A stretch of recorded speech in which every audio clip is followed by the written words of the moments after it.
Hi friends, welcome to our channel Kara Kuzhambu. இன்றைக்கி ஒரு சூப்பரான பாவக்காய் சாம்பார் தான் எப்படி செய்கிறதுன்னு நம்ம பார்க்கலாம் வாங்க. ஃபஸ்ட்டு பருப்பு வேக வச்சுக்கலாம். அதுக்கு நான் ஒரு டம்ளர் அளவு பருப்பு எடுத்திருந்தேன். ஒரு 200 கிராம் அளவு இருக்கும். அதை கழுவி குக்கரில் சேர்த்தாச்சு. 2 வெங்காயத்தை நீல வாக்கில் கட் பண்ணி சேர்த்துருக்கேன். ஒரு பச்சை மிளகா கட் பண்ணி சேர்த்துக்கோங்க. 2 தக்காளியும் கட் பண்ணி சேர்த்தாச்சு. ஒரு 10 பல் பூண்டை உரித்து அதையும் நம்ம சேர்த்துக்கலாம். சேர்த்துட்டு இப்போ ஒரு அரை ஸ்பூன் அளவு மஞ்சத்தூள் சேர்த்துக்கலாம்.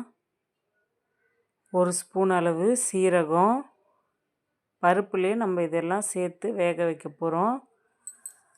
அரை ஸ்பூன் பெருங்காயத்தூள் சேர்த்துக்கோங்க. அவ்வளோதான். இப்போ இது வேகிறதுக்கு ஒரு சொம்பு அளவு நான் தண்ணி சேர்த்துக்கிட்டேன். அவ்வளோதான். குக்கரை மூடி வச்சுருங்க. ஒரு 3 விசில் விட்டு இறக்கிடலாம். அதுக்கு நடுவுலேயே நான் அந்த பாவக்காவை கட் பண்ணி வச்சுக்கிறேன். ரவுண்ட் ரவுண்டாக கட் பண்ணணும். இப்போ அடுத்து குக்கரை இறக்கியாச்சு. பாவக்காவை வேக வச்சுக்கலாம். நம்ம பாவக்காய் முங்குற அளவுக்கு தண்ணி ஊற்றிக்கோங்க. இந்த பாவக்காய் சாம்பார் அந்தளவுக்கு கசப்புலாம் இருக்காது, ரொம்ப நல்லா டேஸ்ட்டாக இருக்கும். இப்போ இதில் ஒரு அரை ஸ்பூன் மஞ்சத்தூள் சேர்த்துக்கோங்க. அரை ஸ்பூன் உப்பு சேர்த்துக்கோங்க. சேர்த்துட்டு ஒரு 3/4 வேக்காடு நம்ம வேக வச்சு எடுத்துக்கலாம். பாருங்கள், இந்த அளவுக்கு வெந்து வந்ததும் நம்ம இறக்கி தண்ணியை வடித்து வச்சுக்கலாம் பாவக்காவை. அடுத்து இன்னொரு பாத்திரம் அடுப்பில் வச்சுக்கோங்க. ஒரு கரண்டி அளவு எண்ணெய் சேர்த்துக்கோங்க. எண்ணெய் சூடாகட்டும். எண்ணெய் சூடானதும் இதில் அரை ஸ்பூன் உளுத்தம்பருப்பு, அரை ஸ்பூன் கடுகு சேர்த்துக்கோங்க தாளிக்கிறதுக்கு. ஒரு கொத்து கருவேப்பிலை சேர்த்துக்கோங்க. அவ்வளோதான். சேர்த்துட்டு இப்போது வடித்து வச்சுருக்கேன் அந்த பாவக்காவை இதில் நம்ம சேர்த்து கொஞ்சம் வதக்க போகிறோம்.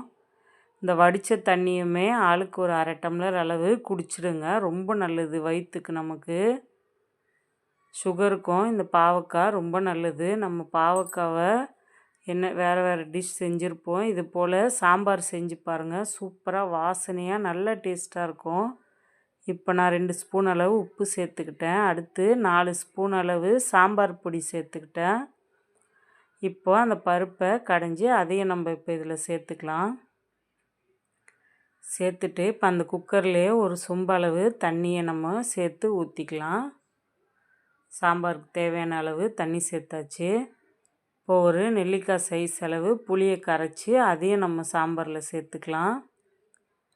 சேர்த்துட்டு இப்போது ஒரு அரை ஸ்பூன் பெருங்காயத்தூள் சேர்த்துட்டு கொஞ்சமாக கொத்தமல்லியை கிள்ளி சேர்த்துக்க வேண்டியது தான். அவ்வளோதான். இந்த சாம்பார் ரெடி ஆகிடுச்சு. ரொம்ப ஈஸியாக குயிக்காக செஞ்சிடலாம். இது சுகர் இருக்கவங்க கூட இந்த சாம்பார் சாப்பிட்டாங்கன்னா ரொம்ப நல்லது. சுகர்லாம் கண்ட்ரோல் ஆகும். டேஸ்ட்டும் ரொம்ப கசப்புலாம் இருக்காது, சூப்பராக இருக்கும். கண்டிப்பாக நீங்கள் ட்ரை பண்ணி பாருங்கள். Bye friends.